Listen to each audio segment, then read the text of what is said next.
अभिभावकज्यूहरूले आफ्नो लगानी अपनत्व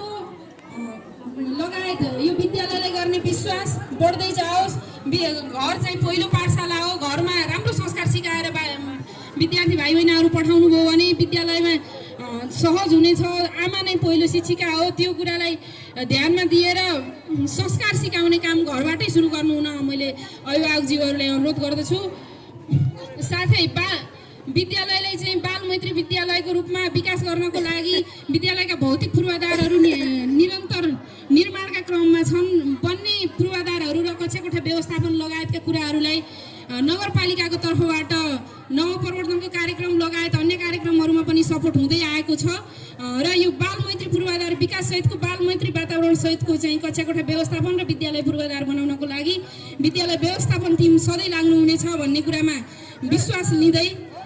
विद्यालयमा भएका आइसिटी ल्याब, साइन्स ल्याब, पुस्तकालय लगायत यहाँ भएका पूर्वाधारहरूको भरपुर प्रयोग गर्नुहोस्। विद्यार्थी सङ्ख्या जति छ तर भएको विद्यार्थीमा चाहिँ क्वालिटी ल्याउनको लागि जसरी लाग्नु भएको छ, एसईको रिजल्टमा ग्रेड वृद्धिसहित गरेर भए पनि 100% नतिजा ल्याउन सफल हुनुभएको छ। बिएलईमा 100% छ भने अब कक्षा 12मा पनि 100% र तल्लो कक्षाहरूमा पनि बेस नबनिकन चाहिँ माथिल्लो लेभल त्यति राम्रो बन्न सक्दैन। त्यसले गर्दा सामुदायिक विद्यालयप्रति अभिभावकको आकर्षण बढाउन, समुदाय विद्यालयको सम्बन्ध सुधार गर्न,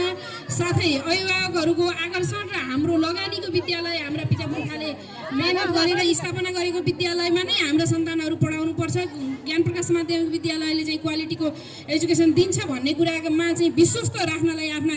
अभिभावकज्यू र आफ्नो सेवा क्षेत्रका सबै विद्यार्थीहरूलाई कम्तीमा यो विद्यालयमै अध्ययन गर्ने वातावरण सिर्जना गर्नको लागि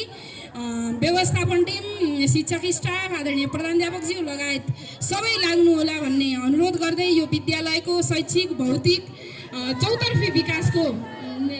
साथै निरन्तर प्रगतिको शुभकामना व्यक्त गर्दै यो 66औं वार्षिक उत्सव सभ्य र भव्य तरिकाले सम्पन्न होस् भन्ने शुभकामना व्यक्त गर्दै मेरो यो छोटो